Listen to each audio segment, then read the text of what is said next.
ये है आपका अपना चैनल स्टूडेंट पंच, स्टूडेंट्स की आवाज। नमस्कार, मैं हूं आपका साथी, आपका दोस्त, आपका शिक्षक, आपका टीचर, आपका मेंटर विश्वजीत कुमार चौबे। आज फिर मैं आया हूं एक नया वीडियो लेकर आपके लिए, और यह वीडियो सभी कक्षाओं के बच्चों के लिए बहुत उपयोगी है, क्योंकि विभिन्न परीक्षाओं में और विभिन्न प्रतियोगिता परीक्षाओं में इससे एक प्रश्न जरूर रहता है। तो चाहे वो 6-7 का बच्चा हो, चाहे वो रेलवे, बैंकिंग, एसएससी, यूपीएससी तक की तैयारी करने वाले बच्चे के लिए यह वीडियो बहुत महत्वपूर्ण है। तो इस वीडियो को आप पूरा देखिए और ध्यान से देखिए। मैं उम्मीद करता हूं कि इस वीडियो को देख लेने के बाद आपको कहीं अन्य से इस टॉपिक को पढ़ने की जरूरत नहीं होगी।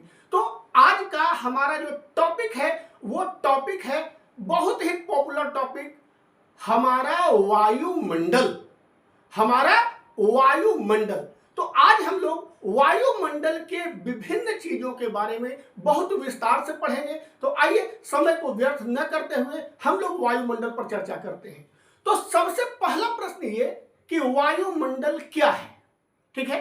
तो वायुमंडल को हम लोग अगर परिभाषित करें तो पृथ्वी के चारों ओर गैसों का जो एक मोटा आवरण है यही वायुमंडल कहलाता है। A thick layer of air surrounded our earth is called atmosphere।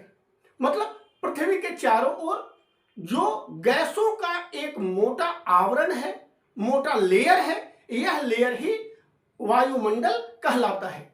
यह जीवन को बनाए रखने के लिए बहुत ही महत्वपूर्ण है और हमारे जीवन में बहुत महत्वपूर्ण भूमिका निभाता है, क्योंकि हम लोग इसके गैस ऑक्सीजन को सांस लेते हैं, पेड़ पौधे भी इसके गैस को सांस लेते हैं, हवा हमारे आग को जलाने के लिए काम आता है, सूर्य से आने वाली पराबैंगनी किरणों को वापस करने के लिए भी हमारा वायुमंडल हमारे लिए जरूरी है। हमारी सुरक्षा के लिए, मौसम के लिए, जल चक्र के लिए, इन सभी कार्यों के लिए हमारा वायुमंडल हमारे लिए बहुत जरूरी है। अब हम लोग चर्चा करते हैं वायुमंडल के संघटन और अनुपात पर। देखिए, वायुमंडल जो है वो विभिन्न गैसों का एक मिश्रण है और यह विभिन्न अनुपात में विभिन्न गैसों के रूप में हमारे वायुमंडल में संघटित है। तो इसमें यदि हम बात करते हैं इसके संघटन का, तो इसका जो है सबसे प्रमुख तत्व तो नाइट्रोजन है। नाइट्रोजन हमारे वायुमंडल में लगभग 78.08 मतलब लगभग 78% ये हमारे लिए हमारे वायुमंडल में है, और यह पेड़ पौधों के लिए बहुत ही आवश्यक है। साथ ही यह प्रोटीन निर्माण का एक महत्वपूर्ण स्रोत है। तो वायुमंडल की में नाइट्रोजन की मात्रा 78% है। दूसरा जो गैस है, दूसरी सबसे बड़ी गैस जो कि हमारा है ऑक्सीजन, और ऑक्सीजन की मात्रा है 20.95 मतलब मोटा मोटी 21%, 21%। ये गैस हमारे लिए प्राणवायु कहलाता है और ये हमें सांस लेने के लिए तथा आग को जलने के लिए यानी दहन के लिए बहुत ही महत्वपूर्ण है। इसके बाद तीसरे नंबर पर आता है आर्गन, जो लगभग 1% यानी 0.93% के आसपास है। यह एक निष्क्रिय गैस है, इसका बहुत ज्यादा उपयोग कुछ नहीं है। इसके बाद अगले नंबर पर आता है कार्बन डाइऑक्साइड। कार्बन डाइऑक्साइड हमारे वायुमंडल में 0.03% से 0.04% तक ये है। ये बहुत कम मात्रा में है, लेकिन यह हमारे लिए जरूरी है क्योंकि प्रकाश संश्लेषण में यह अपनी बहुत महत्वपूर्ण भूमिका निभाता है। साथ ही ग्रीन हाउस इफेक्ट को क्रिएट करने में भी इसकी भूमिका बहुत अधिक होती है। तो कार्बन डाइऑक्साइड, इसके अलावा कुछ छोटी छोटी गैसें जैसे neon, helium, hydrogen, krypton, xenon, ये सभी गैसें हमारे वायुमंडल में हैं जो वायुमंडल के संगठन को विस्तृत करती हैं, संगठन को बनाती हैं। आगे हम लोग अगर चले तो वायुमंडल में जो गैसें हैं इनको हम लोग दो ग्रुपों में बांटकर पढ़ते हैं। पहला ग्रुप जो है वो है परिवर्तनशील गैसें यानी वाइब्रेबल गैसें। अब ये वाइब्रेबल गैसें क्या हैं? तो ये वाइब्रेबल गैसें जो वो हैं जिनकी मात्रा या जिनका प्रतिशत स्थान और समय के अनुसार बदलता है। मतलब ये निश्चित नहीं होता है कि ये इतना परसेंट है। जैसे हम जल वाष्प का उदाहरण ले सकते हैं। जल वाष्प जो है हमारे वायुमंडल में 0 से 4% तक होता है और यह नमी, बादल, बारिश, जल चक्र इन सबों के लिए जरूरी है। लेकिन इसकी मात्रा जो है वो 4% हर जगह फिक्स नहीं है। कहीं 3% भी हो सकता है, कहीं कुछ कम भी हो सकता है, कहीं कुछ ज्यादा भी हो सकता है। और टाइम टू टाइम जैसा मौसम रहेगा, जैसा जलवायु रहेगा, वातावरण रहेगा, इसकी मात्रा जो है वो बदलती रहती है। इसलिए इसको हम लोग परिवर्तनशील गैस यानी वेरिएबल गैस के नाम से जानते हैं। दूसरा वेरिएबल गैस है हमारा ओजोन यानी O3। यह हमारे वायुमंडल में बहुत कम मात्रा में मिलता है और ये हमारे वायुमंडल में 20 से 30 किलोमीटर की ऊंचाई पर मिलता है। यह सूर्य से आने वाली पराबैंगनी किरणें यानी अल्ट्रावायलेट रेज को अवशोषित करती है, रिटर्न करती है और उससे हमारी रक्षा करती है। तो ये भी एक वेरिएबल गैस है। अब हम लोग आगे बात करें तो हम निष्कर्ष के रूप में यहां ये कह सकते हैं कि हमारा जो वायुमंडल है इसमें 78% नाइट्रोजन है, 21% ऑक्सीजन है और 1% में लगभग सभी गैसें जो हैं वो आ जाती हैं। इसके अलावा हमारे वायुमंडल में जलवाष्प और ओजोन गैस हैं जो समय के अनुसार अपना स्थान बदलती रहती हैं। अब वायुमंडल जो हमारा है इसमें वायु की कई परतें हैं और इन परतों के आधार पर संपूर्ण वायुमंडल को 5 परतों यानी 5 मंडलों में डिवाइड किया गया है, 5 मंडलों में बांटा गया है। इसमें जो भी मंडल हैं उनकी अपनी कुछ खासियत है, अपनी कुछ विशेषताएं हैं। तो आइए एक एक करके हम लोग सभी मंडल के बारे में यहां पढ़ते हैं। तो हमारा जो सबसे पहला मंडल है जो एकदम धरती से सटा हुआ है, जिस मंडल में हम लोग रहते हैं, ये मंडल है क्षोभ मंडल यानी ट्रोपोस्फियर। इसकी ऊंचाई लगभग 12 से 18 किलोमीटर तक है। मतलब ये ध्रुवों पर 12 किलोमीटर और विषुवत रेखा पर 18 किलोमीटर तक फैली हुई है। अब ध्रुवों पर इसकी ऊंचाई कम और विषुवत रेखा पर इसकी ऊंचाई ज्यादा क्यों है, ये आप लोग हमें कमेंट बॉक्स में जरूर बताइए ताकि हम आपका कमेंट पढ़ें और आपकी तैयारी की हम समीक्षा कर सकें कि आपकी तैयारी किस स्तर तक है। तो ये जो क्षोभ मंडल है ये 12 से 18 किलोमीटर या 8 से 18 किलोमीटर तक ये मोटी लेयर है और ये वायुमंडल की सबसे सघन लेयर है। मतलब यहाँ पर जो वायु है, यहाँ पर जो एयर है वो बहुत ही घना है, डेंस है। ये पृथ्वी की सबसे निचली और पृथ्वी से सटी हुई परत है जिसमें वायु संपूर्ण वायुमंडल का लगभग 75% द्रव्यमान है और 99% जल वाष्प और धूलकण इसी मंडल में पाए जाते हैं। अब इस मंडल की विशेषताओं की अगर हम बात करें तो मौसम से संबंधित सभी घटनाएं जैसे कि बारिश होना, बिजली कड़कना, बादल छाना, तूफान होना, बर्फ गिरना, ये सब इसी मंडल में होते हैं। इस मंडल के अतिरिक्त किसी मंडल में नहीं होते हैं। हमारे जो यात्री विमान होते हैं, वो यात्री विमान मैं कह रहा हूं, हमारे जो यात्री विमान होते हैं वो इसी मंडल में उड़ते हैं। और यहां पर एक जो बहुत महत्वपूर्ण घटना होती है वो होती है कि ऊंचाई बढ़ने के साथ तापमान घटता है। जी, जैसे जैसे हम ऊंचाई पर जाते हैं तापमान घटता जाता है। इस पॉइंट को बड़े अच्छे से आप समझिएगा कि क्षोभ मंडल में यानी जो मंडल वायुमंडल की जो परत पृथ्वी के बिल्कुल नजदीक है, इसमें हम लोग जैसे जैसे ऊंचाई पर जाते हैं तापमान घटता जाता है, और ये घटता है प्रति 165 मीटर पर 1 डिग्री सेल्सियस, यानी 165 मीटर ऊंचाई पर हम जाते हैं तो तापमान 1 डिग्री सेल्सियस घट जाता है। इसे हम लोग सामान्य ताप ह्रास दर यानी normal lapse rate of temperature कहते हैं। अब ऐसा क्यों होता है? तो ऐसा इसलिए होता है, यहां देखिए, यहां हम समझते हैं। हमारी पृथ्वी पर देखिए, एक चीज ध्यान दीजिए, यह वीडियो थोड़ा लंबा हो सकता है, लेकिन इस वीडियो में मैं वायुमंडल से संबंधित एक एक चीजों को बहुत बारीकी से बताऊंगा, कुछ भी छूटेगा नहीं। इसलिए आप लोग वीडियो को पूरा देखिए और नोट करते जाइए, ताकि आपको फिर वायुमंडल के लिए कोई दूसरा वीडियो देखने की जरूरत न हो। तो आइए हम लोग इस वीडियो में देखें। इस वीडियो में क्या हो रहा है, हमारे पृथ्वी पर सूर्य से किरणें आती हैं, और ये जो किरणें आती हैं यही हमारी पृथ्वी को गर्म करती हैं।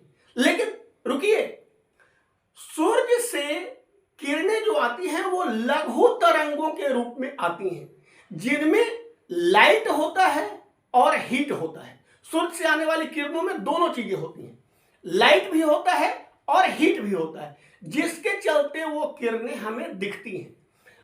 मार्केबल पॉइंट ये है कि सूर्य से आने वाली किरणों से हमारा वायुमंडल गर्म नहीं होता है, बल्कि उससे गर्म होती है हमारी पृथ्वी। हमारी पृथ्वी जो है वो तवे के समान गर्म होती है। अब थोड़ी देर बाद जिस प्रकार गर्म तवे को चूल्हे से उतार कर रख देते हैं, तो उसका टेम्परेचर धीरे धीरे एटमॉस्फेयर में, वायुमंडल में चला जाता है। उसी प्रकार हमारी पृथ्वी से विकिरणें निकलती हैं लंबी तरंगों के रूप में, लॉन्ग वेव के रूप में, दीर्घ तरंगों के रूप में।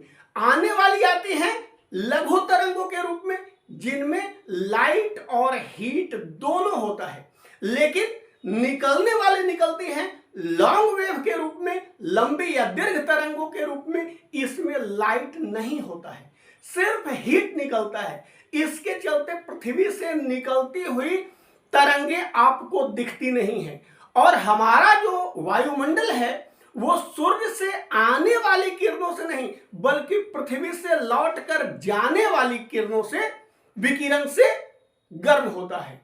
तो अब आप समझ सकते होंगे कि हमारा जो एटमॉस्फेयर है, इसका सोर्स ऑफ हीट यानी गर्मी का जो स्रोत है वो सूर्य नहीं है। सूर्य से हमारी पृथ्वी गर्म होती है, और पृथ्वी से छोड़ी गई उष्मा से हमारा जो है वो वायुमंडल गर्म होता है। तो पृथ्वी के पास का वायुमंडल सबसे अधिक गर्म होता है, और जैसे जैसे हम पृथ्वी से दूर यानी ऊंचाई पर जाते हैं, वैसे वैसे तापमान कम होता जाता है। यही कारण है कि ऊंचे पर्वतीय क्षेत्रों में स्थित स्थान, शिमला, नैनीताल, कुल्लू, मनाली, डलहौजी, ये सभी स्थल बहुत ठंडे हैं, क्योंकि ये पृथ्वी से काफी ऊंचाई पर हैं। और ये प्रश्न बराबर पूछा जाता है कि पृथ्वी का सामान्य ह्रास दर क्या है, तापमान का सामान्य ह्रास दर क्या है। तो आप नोट करेंगे 165 मीटर पर 1 डिग्री सेल्सियस तापमान घट जाता है। ये नॉर्मल लैप्स रेट है। अब देखिए, अब इसके बाद अगर हम चलते हैं तो इसके ऊपर है समतापमंडल, जो दूसरा मंडल है। लेकिन एक नैरो लेयर बना हुआ है, एक पतला लेयर है, जो क्षोभ मंडल और समताप मंडल दोनों को एक दूसरे से अलग करता है। मतलब वहां से क्षोभ मंडल और समताप मंडल दोनों अलग होता है। यहां पर एक लेयर बना हुआ है, इस लेयर को हम लोग ट्रोपोपॉज या क्षोभ विमुख के नाम से जानते हैं। यह प्रश्न भी बराबर पूछा जाता है कि ट्रोपोपॉज क्या है, यानी क्षोभ विमुख क्या है। तो क्षोभ विमुख जो है वो एक पतला सा लेयर है जो क्षोभ मंडल और समताप मंडल दोनों को एक दूसरे से अलग करता है।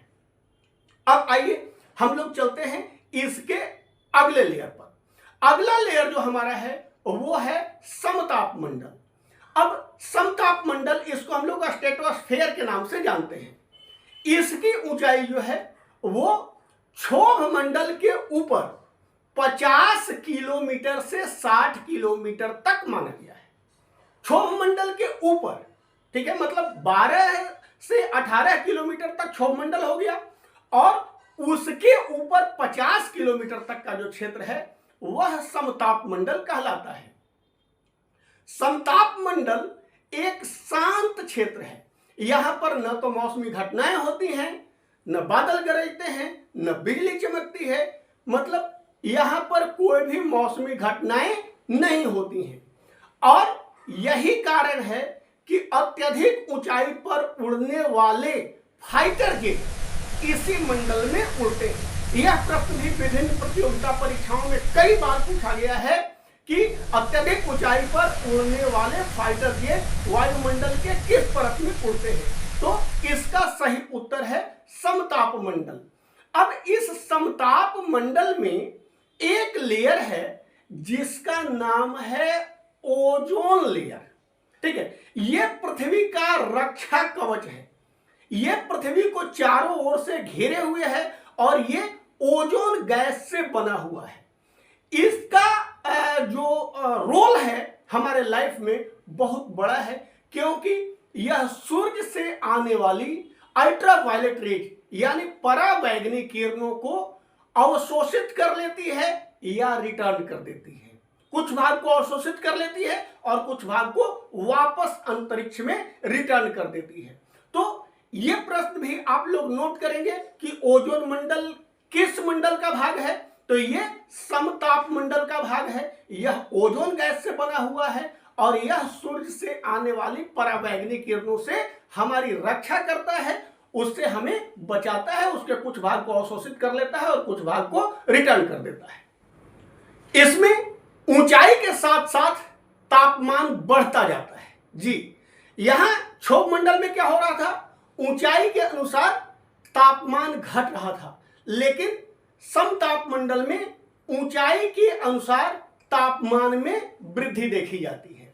तो यह था हमारा दूसरा मंडल, समताप मंडल। अब इसके ऊपर है मध्य मंडल यानी मेसोस्फीयर। लेकिन यहां पर भी जैसे हमें क्षोभ मंडल और समताप मंडल के बीच ट्रोपोपॉज नाम का लेयर मिला था जो दोनों को अलग कर रहा था, यहां भी मध्य मंडल और समताप मंडल के बीच एक लेयर है जिसको हम लोग स्ट्रेटोपॉज यानी समताप विमुख कहते हैं।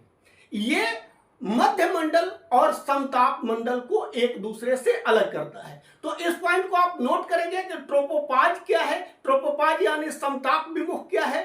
तो ये वायु की एक पट्टी है जो मध्य मंडल को समताप मंडल से अलग करता है। इसकी ऊंचाई जो है वो 50 किलोमीटर 60 किलोमीटर के ऊपर 80 से 90 किलोमीटर तक मापी गई है। और ये जो है हमारी पृथ्वी के लिए बहुत आवश्यक है, क्योंकि यह पृथ्वी के लिए रक्षा कवच यानी ढाल का काम करती है। उन्मुक्त अंतरिक्ष से आने वाली जो उल्का पिंडे हैं, ये अधिकांश उल्का पिंडे यहां जलकर नष्ट हो जाती हैं, ठीक है। इस मंडल में आने के बाद अधिकांश उल्का पिंड जो है वो जलकर नष्ट हो जाती हैं और यहां पर पृथ्वी को सुरक्षित रखती हैं। इसमें फिर से अगर हम लोग चलते हैं तो फिर से ऊंचाई पर जाने पर तापमान घटता जाता है और यह जो परत है यह वायुमंडल की सबसे ठंडी परत है। इस वायुमंडल में तापमान जो है वो लगभग -90 डिग्री सेल्सियस तक पाया जाता है। अब इसके ऊपर का जो परत है वो है तापमंडल, लेकिन यहां पर भी एक लेयर है जो तापमंडल और मध्यमंडल को अलग करता है। इसको हम लोग मेसोपॉज यानी मध्य विमुख के नाम से जानते हैं। इसके बाद हमारी जो पृथ्वी के ऊपर वायुमंडल की अगली लेयर है, इसको हम लोग कहते हैं तापमंडल। तो तापमंडल की ऊंचाई हमारी पृथ्वी पर लगभग 800 किलोमीटर तक मानी गई है। अब ये 800 किलोमीटर तक जो हमारी ऊंचाई है, ये हमारे लिए बहुत जरूरी है, क्योंकि इसमें आयनों की मात्रा बहुत अधिक होती है और इसलिए इस भाग को हम लोग आयनोस्फीयर भी कहते हैं। अब ये आयन जो है हमारे जिंदगी में बहुत महत्वपूर्ण रोल प्ले करते हैं, क्योंकि ये पृथ्वी से छोड़ी गई रेडियो तरंगों को उन्मुक्त अंतरिक्ष में नहीं जाने देती हैं। ये रेडियो तरंगों को वापस पृथ्वी पर भेज देती हैं, जिसके कारण हम लोग रेडियो पर गाना सुन पाते हैं, वायरलेस पर बात करते हैं, मोबाइल पर बात करते हैं, टीवी हम लोग देख पाते हैं। तो ये सारा चीज जो है वो रेडियो संचार जो होता है वो आयनोस्फीयर के कारण ही संभव हो पाता है। इसमें दो मौसमी घटनाएं जो हैं वो देखी गई हैं, जिनमें प्रकाश की झिलमिलाहट होती है और इसको हम लोग उत्तर ध्रुवीय ज्योति और दक्षिणी ध्रुवीय ज्योति के नाम से जानते हैं। और तापमान जो है यह बहुत अधिक यानी हजारों डिग्री सेल्सियस के आसपास तक पहुंच जाता है, क्योंकि यह परत जो है यह सूर्य की ऊर्जा को स्वयं अवशोषित करता है।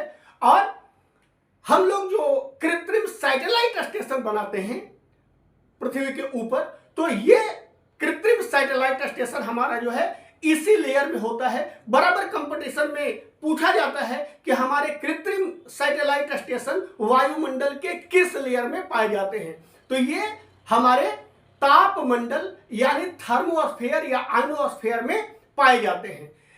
अब इसके बाद जो शुरू होता है वो होता है बाह्यमंडल यानी एक्सोस्फीयर। लेकिन यहां पर हम लोग इसको अलग करने के लिए भी एक लेयर बना हुआ है जो तापमंडल और बाह्यमंडल को अलग करता है। इसको हम लोग थर्मोपाउज यानी ताप विमुख के नाम से जानते हैं। थर्मोपाउज जो है वो तापमंडल और बाह्य वायुमंडल को एक दूसरे से अलग करता है। इसके बाद अगर हम लोग चलें तो हमारा जो सबसे अंतिम लेयर है वो अंतिम लेयर है हमारा बाह्य वायुमंडल, जिसको हम लोग एक्सोस्फीयर के नाम से जानते हैं। ये लगभग 10,000 किलोमीटर या उससे भी अधिक मोटा है और इसके बारे में हम लोगों का ज्ञान बहुत कम है, क्योंकि यहाँ के बाद अब हम लोग धीरे धीरे अंतरिक्ष में जा रहे हैं और यह वायुमंडल की सबसे बाहरी और सबसे कम घनी परत है। इस मंडल में मुख्य रूप से हाइड्रोजन और हीलियम जैसी गैसें मिलती हैं जो बहुत विरल हैं और इनका घनत्व तो इतना कम है कि मान के चलिए कि ये यहाँ पर अंतरिक्ष में विलीन हो जाती हैं। अब यहाँ के बाद हमारा मुख्य रूप से अंतरिक्ष शुरू हो जाता है। तो ये था हमारा वायुमंडल के बारे में आज की जानकारी। उम्मीद है आपको ये वीडियो अच्छा लगा होगा। अगर आपको अच्छा लगा वीडियो तो आप लोग हमारे चैनल को सब्सक्राइब जरूर कर लीजिए, क्योंकि इसी प्रकार का ज्ञानवर्धक वीडियो हम आपके लिए लाते रहेंगे। और अगर ये एपिसोड अच्छा लगा तो हमारे वीडियो को लाइक करके एक प्यारा सा कमेंट जरूर दीजिएगा। और हाँ, एक सूचना आपको दे दूं कि मैंने जो क्विज की घोषणा किया था, ऑनलाइन क्विज, ये क्विज आगामी 1 सितंबर से शुरू होने जा रहा है। तो यदि आपने अभी तक रजिस्ट्रेशन नहीं किया है तो आप इस क्विज के लिए रजिस्ट्रेशन जरूर कर ले। रजिस्ट्रेशन कैसे करना है वो यहाँ दिया गया है, देख लीजिए। तब तक के लिए धन्यवाद, बाय बाय।